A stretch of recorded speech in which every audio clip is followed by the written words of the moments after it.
Hi everyone, I want to go over how the tools in MODO work and how they kind of work together to create new tools in a sense. So to do this, we're going to talk about a couple of things up in this top menu, specifically Falloffs, Symmetry, and Snapping. Now, the first thing to know about all of these options are that they are used in conjunction with another tool. So, for example, if I have my cube here, I'm just going to use Alt C to use my split tool, or sorry, my loop slice tool. Um, in 2 axes, let's do all 3 axes for now. And we will look at symmetry first, because it's kind of the easiest one for people to understand right off the bat. So I have this object that has a bunch of edges, points, and polygons. And if I turn on symmetry, you'll see it changes. This button highlights and it says symmetry X. If I hold down my Alt key, that's going to become my symmetry options button. And if I Alt and click on that, it's going to bring up this symmetry popover, which is just going to give me some more options here. Quick thing about this, if I want to keep this open, I can just click and drag to pull it out, and you see it automatically pins. And I can turn it on and off. I can change which axis I'm doing symmetry on. And the work plane and the topology options here, you don't have to be too concerned about. We'll talk about symmetrize in a second. But you can see with this on, it says symmetry is on my x-axis, which is this way here, my red axis. And if I start grabbing some objects on this side, you'll see it starts grabbing them on the other side automatically, right? You can see a bunch of different things work, like my grow selection, shrink selection. If I was to select 2 of these and use pattern select, that's going to work too. And you can see actually that passes over, so it says I'm selecting every other, selects that one, then it will select this one, right? So it's going to end up selecting the entire thing.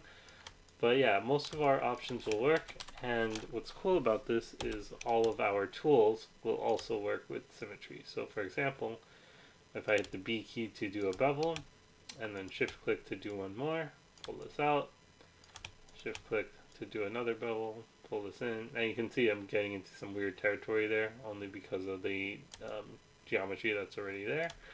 But let me pull that out like that, and then actually scale this down. And you can see it kind of kept all the same stuff. And if I was to change this to Y, same thing would happen with the top and bottom. I can even delete stuff and it will delete from both sides, right?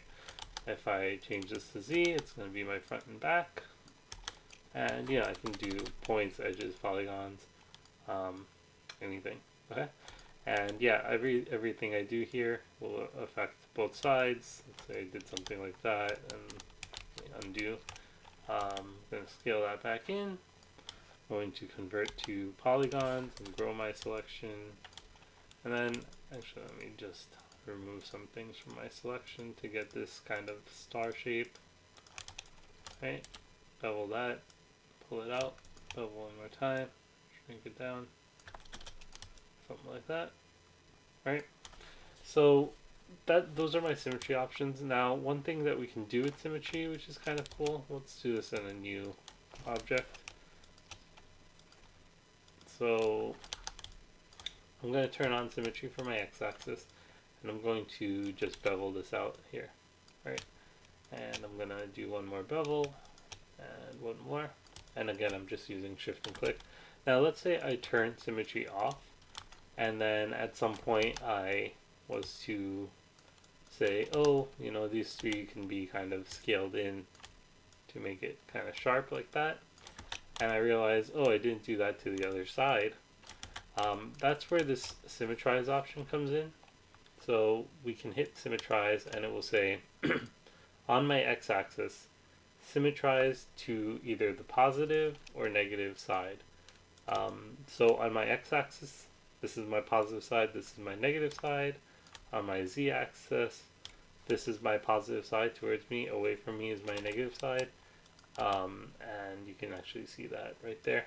We go into negative values if we move our tool. And on the y-axis, up is positive and down is negative, right? So here, what I would want to do is symmetrize to my positive side, meaning this side of my mesh. Hit OK. And it's going to say, please activate symmetry. So if this isn't on, you won't be able to use that tool. So we're going to just turn that on, try that again, hit OK, and you can see it copied that mesh over. Now you have to be a little bit careful with this because symmetry and the symmetrize option will only really work if you have the same number of polygons on both sides. So for example, if I turn symmetry off here and say take these polygons and bevel them in and then bevel them out like that, and now I try to symmetrize this, and I would symmetrize this side over to this side, so symmetrize to negative, hit OK, and it's going to say again, sorry, the symmetry button is needed, hit OK on this, and you see it does not know what to do. And that's because the number of polygons on this side and the number of polygons on this side are now different, and it just doesn't know how to calculate it. We could try, bevel this in and bevel one more time. And maybe even when you have something like this and you're like, oh, I like this side more than I like this side, then we can, again with it on, symmetrize to negative, hit OK, and that time it did it because there's the same number of polygons on either side. Alright? Similarly, if we were trying to do the front and back, let's say in the z-axis, and hit symmetrize, and we're going to symmetrize to the positive, and it's not going to know what to do. So you want to have kind of at least roughly the same geometry. So if we were to do like something like this, alright, and now try it, symmetrize to positive, there we go. Alright. If you don't have the same geometry, there are definitely ways where we can cut the object in half and copy it over to the other side. And we can look at that in a later lesson when we're talking about duplicating things. But that's the symmetry panel kind of in a nutshell. Okay, so I'm gonna just make sure, you always want to make sure that if you're not planning on using these, just turning them off. So again, just make sure that it's not highlighted, and if you need to go to the options, alt click. Okay? Next one we're going to get out of the way is this snapping option right next to it. And again, this has the options under the alt key. So you can actually even see here. So it's F11 for your snapping options, right? And for symmetry, I don't know if there's a hotkey. Yeah, no hotkey. So snapping F11 is going to bring up that same menu as alt clicking on this. And if I click and drag this out, it will automatically pin. So snapping it helps me move my objects around. So if I was to, let's say, grab this ring of edges right here, I'm going to convert my selection to vertices.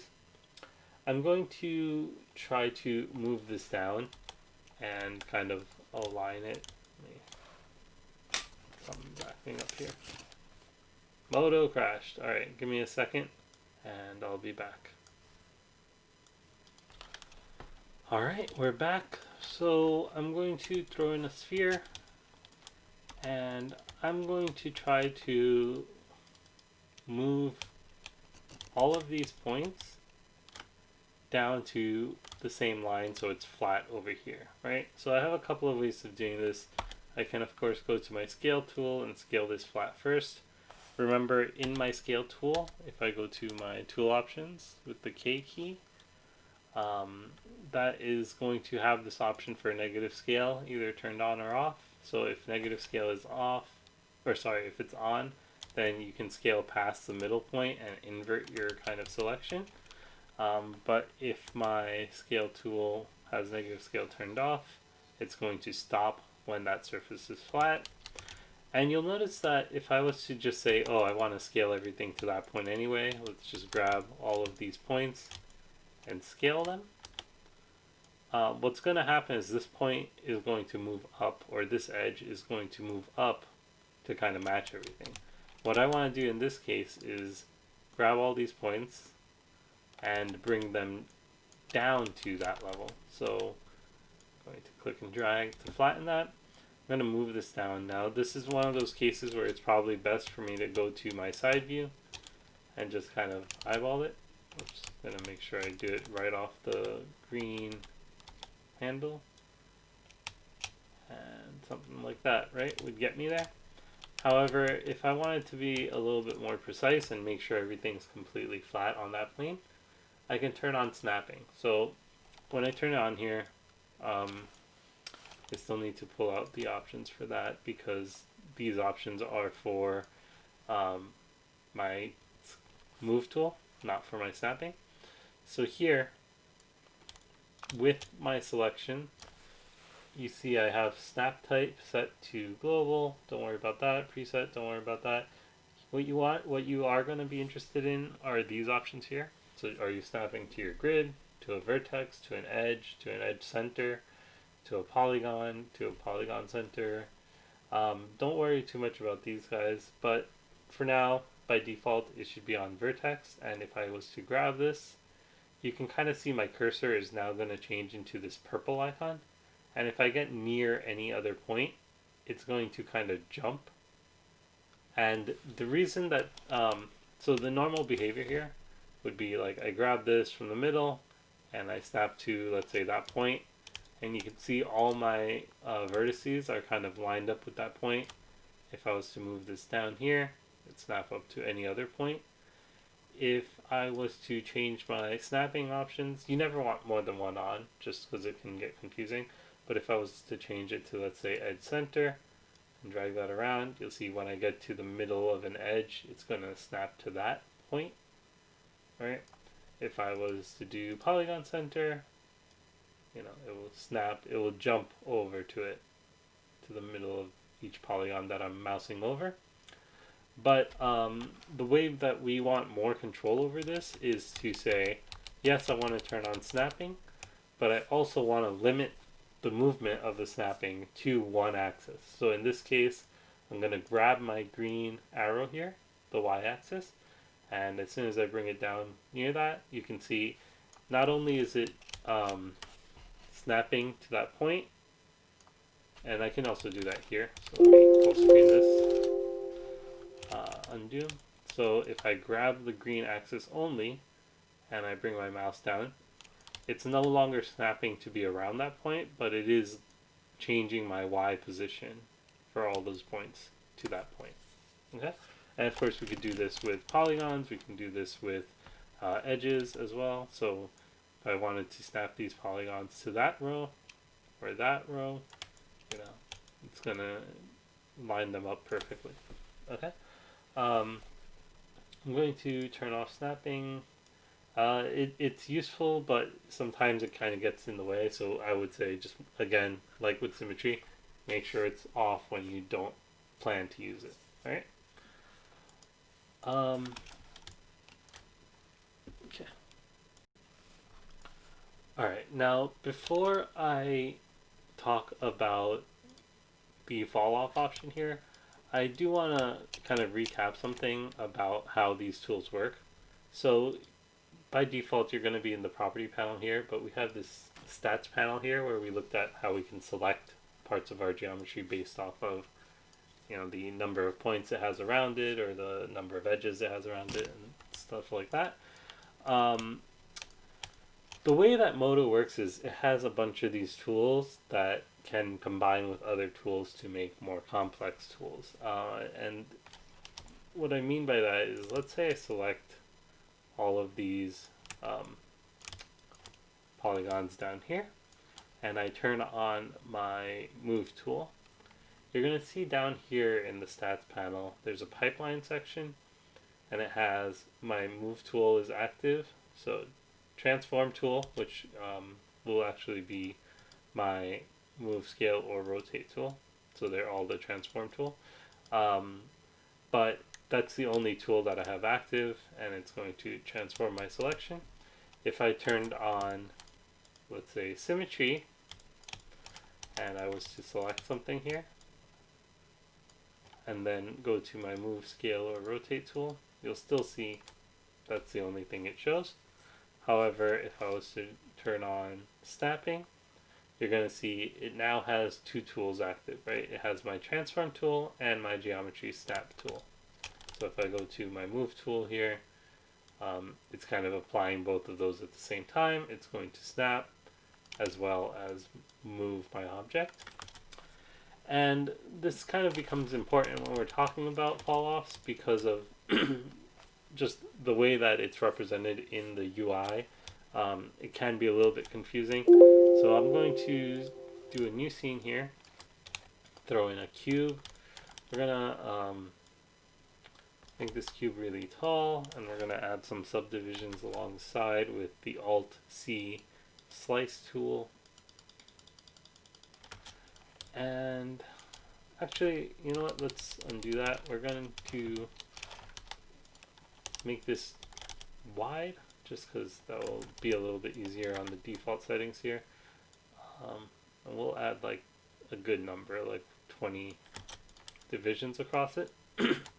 And we're going to scale this tool object, right? So if I go to my scale tool, and let's say I just scale it this way, right?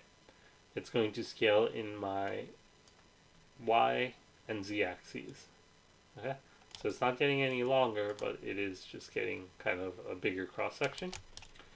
That's my scale tool by itself, right? If I turn on a fall off, such as, let's look at the most simple one, linear, and click in my viewport to activate it, you'll see I get a representation of that fall off. And you can kind of see in my tool properties, I have a linear fall off, and it has a start and end value, which are going to be these points right here. And you can see this point is kind of at the narrow end, this point is at the wide end, and it's essentially saying whatever tool I use next, apply it 0% over here and 100% over here. So for example, if I was to go back to my scale tool and scale in this red and, or sorry, in this red circle, which would scale the green and blue handles, it's going to actually scale the whole thing. And that's because we don't have anything selected here. So I'm going to select those polygons and then go back to the scale tool. And now you see it's scaling that one side as much as I'm, affecting this handle. And then every part along this edge, it's scaling a little less. And just to show you this a little bit better, so that's what's happening right now. If I undo and turn on my scale tool again, I'm going to, instead of working with it here, actually we could do it here, so I'm going to just drag that in to like the middle almost. And now anything beyond that point shouldn't scale at all. So my scale is only going to affect up to that part, right? I can also like scale this up and then move my fall off to kind of compensate after the fact. But as soon as I'm done and I drop the tool, it's going to note that it's going to drop my scale tool, but it didn't actually drop my fall off. So you can see it's kind of still active here. At that point, what we want to do is like hitting space won't drop our tool anymore. So we want to just hit escape or the Q key. So let me try that one more time. I'm just going to select my item, going to turn on a linear fall off, click in my viewport, and you can see now like moving this is no longer affecting that scale because I hit space, the scale was applied to my object. I can of course turn this around, so I can say this is the bottom or 0 point and this is the maximum point. And let's try our rotation now. Okay, again I want to have polygon selected, so just select those, go to my rotate tool, and you can see I have my transform, I have my linear fall off, and that actually has two different parts. don't worry about that for now. So if I start rotating, you'll see each part is rotating a little bit, depending on how you look at it. Each part is rotating more, or each part is rotating less. And I can twist this like that. If I didn't have my fall off, so if I was to undo this, I'm going to hit the Q key, and that's going to also drop that move tool, and then I'm going to hit the escape key to completely drop that fall off. If I was to just go to rotate here, it's going to rotate the whole thing, and even if I was to select less of this, so let's say I only selected half of this, and then I went to rotate, it would rotate all of that the same amount, and that's what the real difference is between the fall off, right? So that's rotating the whole thing, versus if I turn on my fall off, so fall off, linear, click, and you can see it will try to adjust the fall off automatically to your selection. Now, actually, that's not really what I want. So you can see, again, this side is rotating 100%, this is 0%. Instead of flipping those around, there is an option in my fall off to reverse it right there. So that will just flip those points around. And now it's kind of scaling like that. And, you know, I might need to change where I'm rotating from. So I think I just moved a little bit over. So let's go back to my scale tool, or sorry, my rotate tool. We'll reverse that and then flip it like that. Right? So there are a lot of different types of fall offs, and they get more and more complex to kind of comprehend. But there's a radial fall off, meaning the distance from the center. There are airbrush and screen fall offs and things, but the main ones you want to play around with are the linear, cylinder, and radial. I would say don't mess with these too much. And yeah, that is going to kind of take us into the next set of tools that we're going to discuss. Alright, so there is one more type of fall off that is really helpful when you're starting off, and that's called the soft selection fall off, which is down here. I'm going to show you this on a cylinder with a bunch of subdivisions, and you can see I still have my linear fall off selected, so I'm just going to hit escape a few times to clear out my pipeline. And I'm going to change my fall off to soft selection. I'm going to grab this top polygon here, and you can see it highlighted the entire object, right? Which is odd because I was just trying to select that. And if I turn off my soft selection and select that, that's what we kind of expect. But let's turn that back on. And now, by default, you're not going to see anything until I activate my Move, Scale, or Rotate tool. And you'll see it kind of highlights a range past what I have selected. And if I hit the K key, it's going to bring up the tool properties, which will include my soft selection properties. And the soft selection fall off will have a radius, and that's going to kind of increase the distance from your original selected object. And now everything in that range is essentially going to have a linear fall off. It's just a little bit easier to see using soft selection sometimes. So anything that's not highlighted is not going to be scaled. Anything that I selected is going to be 100%. And then from there it will kind of gradually slow down. So if I was to scale this, it's going to kind of scale nicely. And we can also go in and to our tool properties. I'm going to pin that open and reduce this radius and kind of see how it affects the thing while it's active. If I hit spacebar, it's going to drop my scale and make that permanent, but leave my soft selection on. So if I was to go back to scale and reduce this and then scale, it will let me make the two different changes. Okay. This will also work for move. So let's say I grab a couple of points here. Those points by default would move 100%, and then based on my fall off, everything around them would kind of move too. right? Let's try that one more time. And just so you know, sorry, don't save. If we were to start a cube here, or a sphere here, select a couple of polygons. Actually, let's go into symmetry mode on my x-axis. Select a couple of polygons here. My soft selection is on. So when I go to a higher fall off here, you'll see it will work on both sides. So now if I was to go to move, it's going to kind of do that soft selected move on both sides. If I wanted to go in my y-axis, grab this one point, go to my move tool, I still have soft selection on, grow that out, pull that in, pull that in, that, and it's going to kind of affect more than just that point. Again, if I turn this off and then went to move, it would just be that point. So pretty substantial difference. Definitely worth playing around with, especially when you want these smooth turns. Okay, I'm going to hit escape to drop that tool, turn off symmetry, and now we're going to look at some of the options in our deform panel.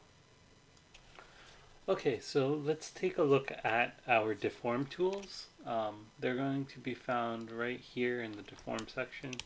And the first two of these are kind of straightforward, the element move and the element push.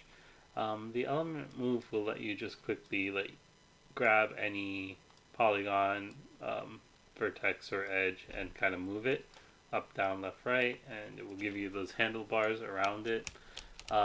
It's just kind of a quicker way than going in to select stuff. The element push, on the other hand, will actually kind of move the selected element along its normal. Now, I've mentioned normals before. If you want to actually see a element or a component's normal, I believe the options are under the viewport and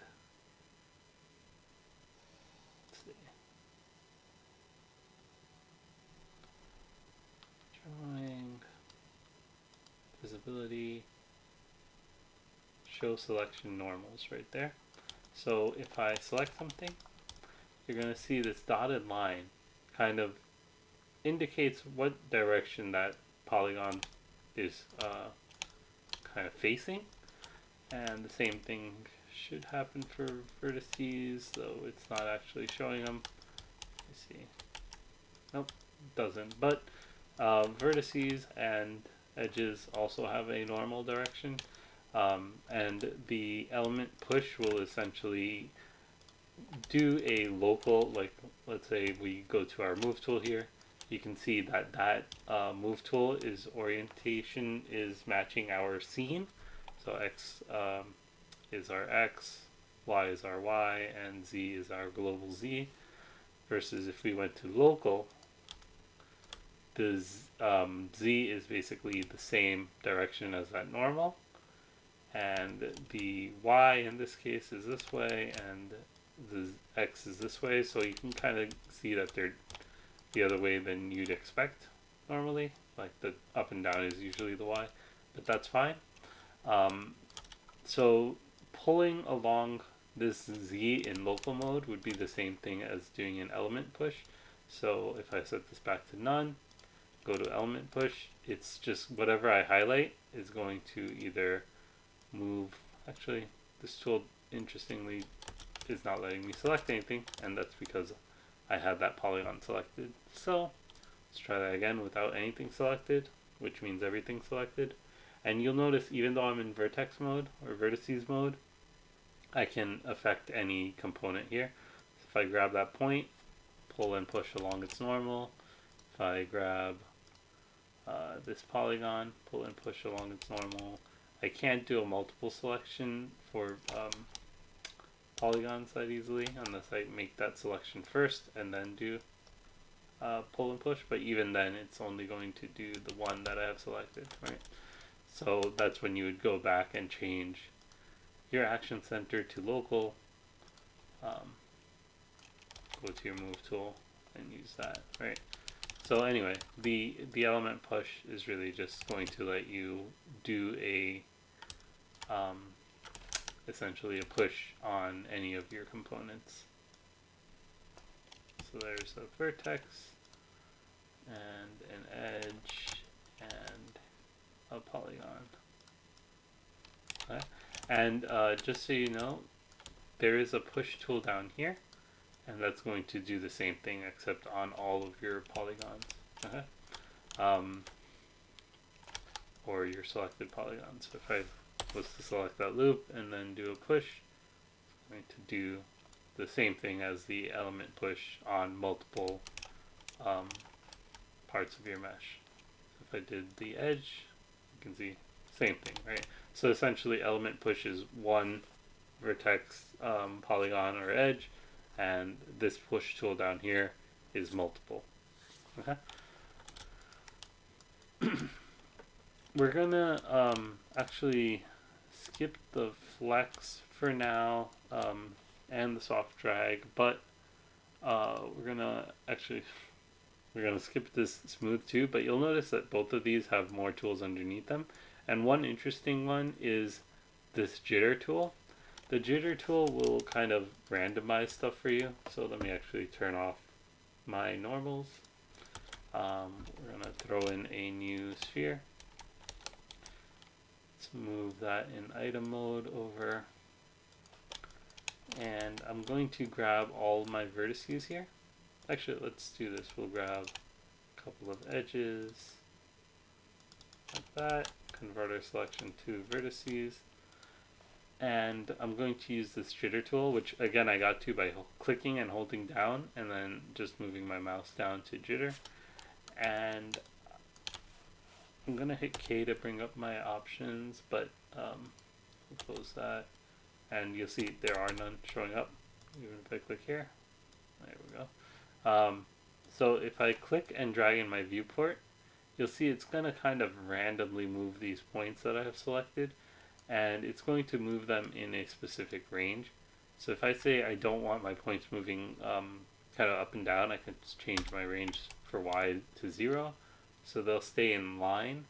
However, their X and Z values can change up to 45 millimeters in positive or negative. So if I, actually I could even just do something like that and just disable the Y. So if I was to disable the X, now you see that those points that I've selected, basically they've moved either left or right in my, or towards me, away from me. If I turned on X and turned off Z, they've moved left or right, right? And they've moved a maximum of this many millimeters, right? So if you needed to randomize something, it's a kind of a good place to start. You could always smooth it out to kind of give you a lumpy surface like that. So that is my jitter tool. Okay. Underneath that, we have a soft selection, move, scale, rotate, and transform. Now, these are essentially the same as when we turned on, like, let's say I have this selection here. I go to my move tool and I turn on soft selection, right? So that's my soft selection fall off and my transform. If I hit escape to get rid of that pipe and I go to my soft selection move, it's the same thing, right? There is a slight difference here. My action center is going to be by default set to like local, so it's going to essentially pull away from the surface. But essentially these tools are all the same combinations of, for example, if I wanted to rebuild this tool, right, the soft selection move, you see it's action center selection, action axis selection, soft selection fall off, and transform.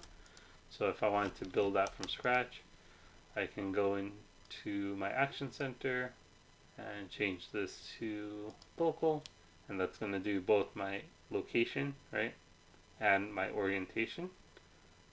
If I only wanted to do one, I would just do down here center, set it to one of these. If I only wanted to do orientation, set my axis to one of these. but that's my action center. Then I turn on my soft selection, and then I turn on my move scale tool, move scale or rotate tool, right? So I essentially just rebuilt this tool. And that's an important thing to know, like when you completely drop your tool with the escape key.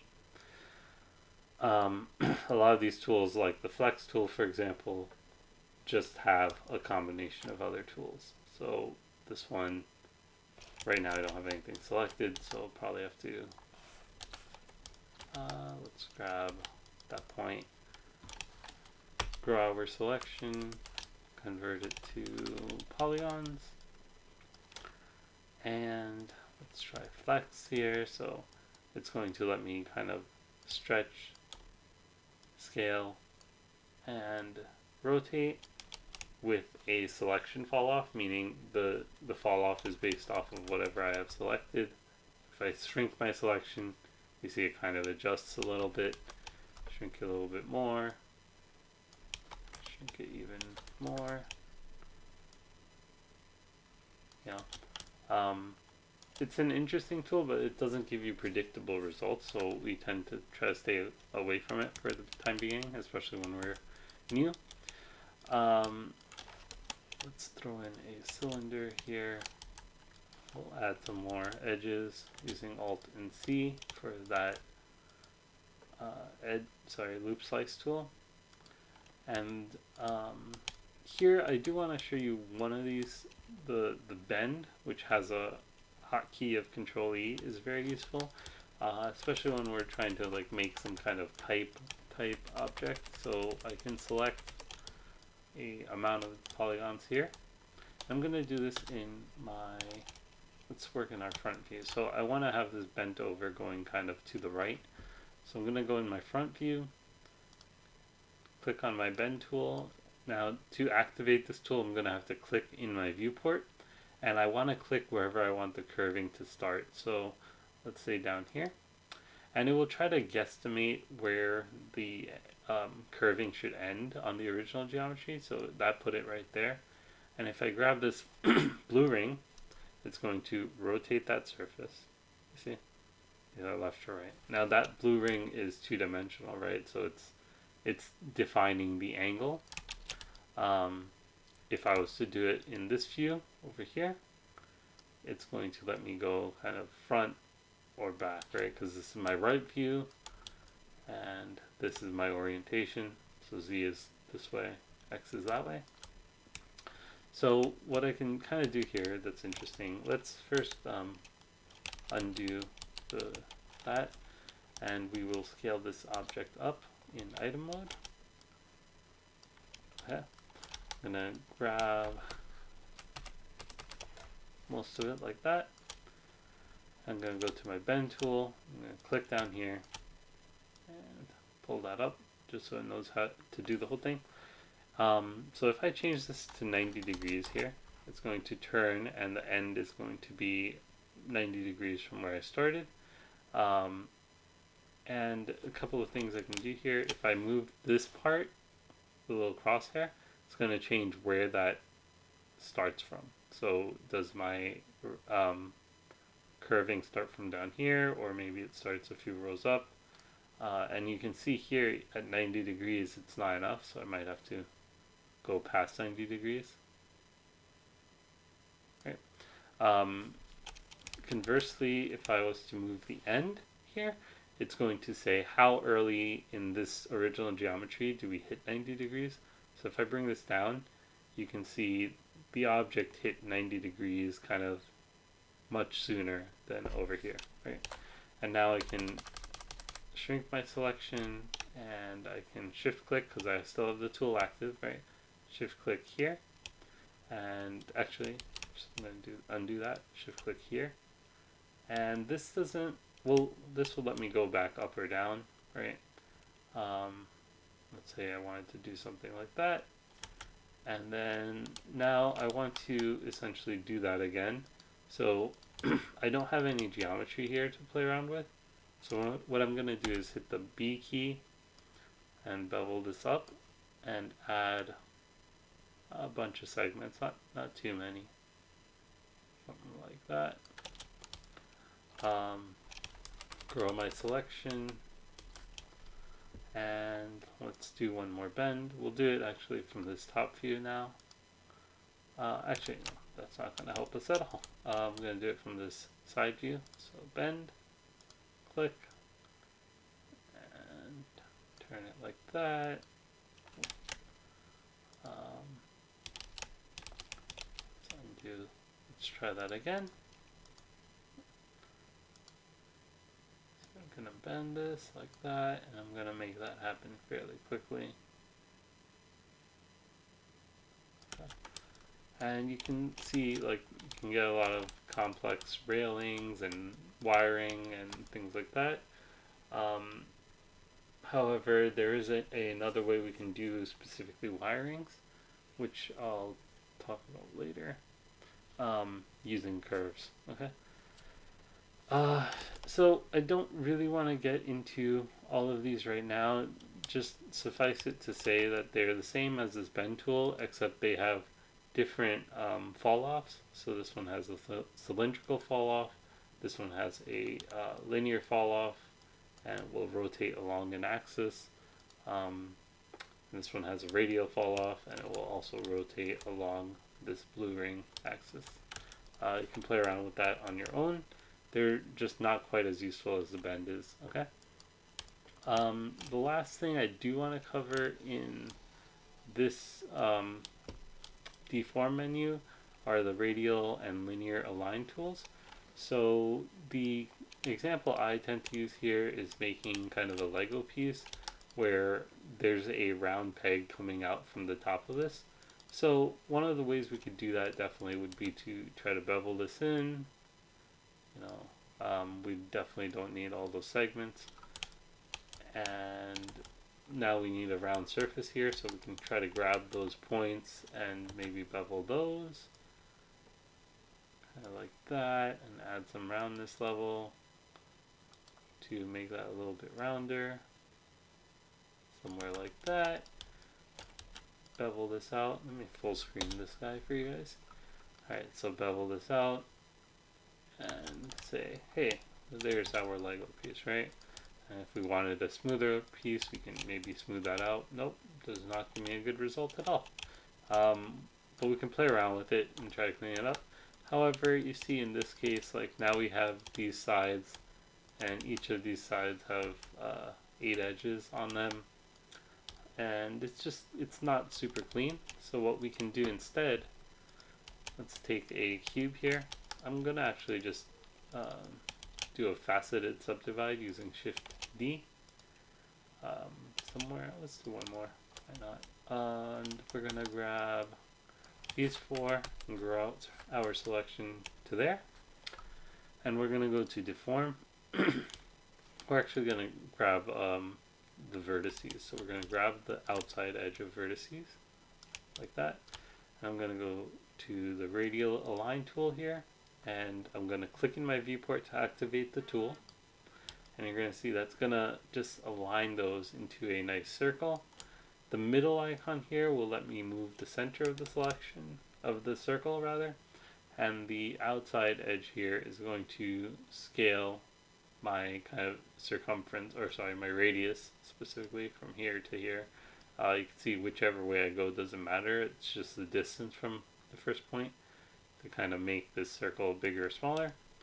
And now if I was to grab that, I can bevel that and get a pretty nice result, right? It's a more like perfectly round circle than I had the other way around, right?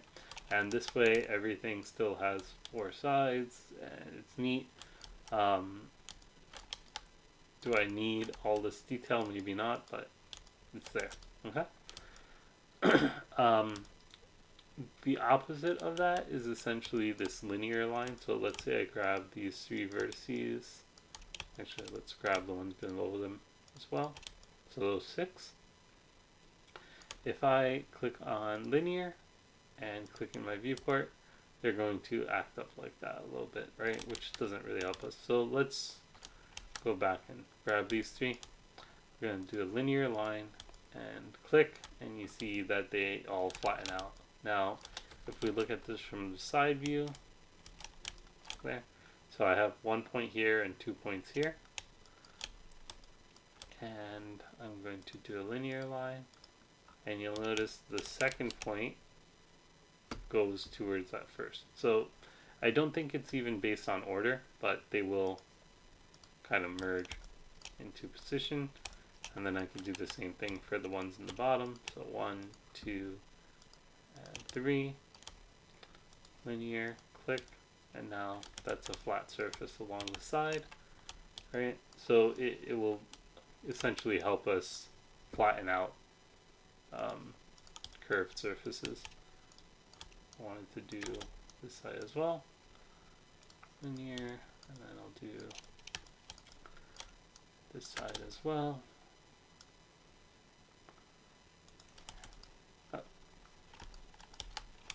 Undo, select the tool, click on the viewport to activate it. Right. So that's our radial and linear align tools. And I'm going to actually stop there for now. In the next lesson, we'll start looking at how we can kind of duplicate these things. We'll also look at the curve tool and how we can make geometry with the curve tool.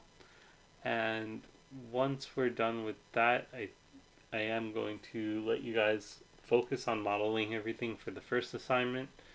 And then we will look at shading and texturing our objects. All right.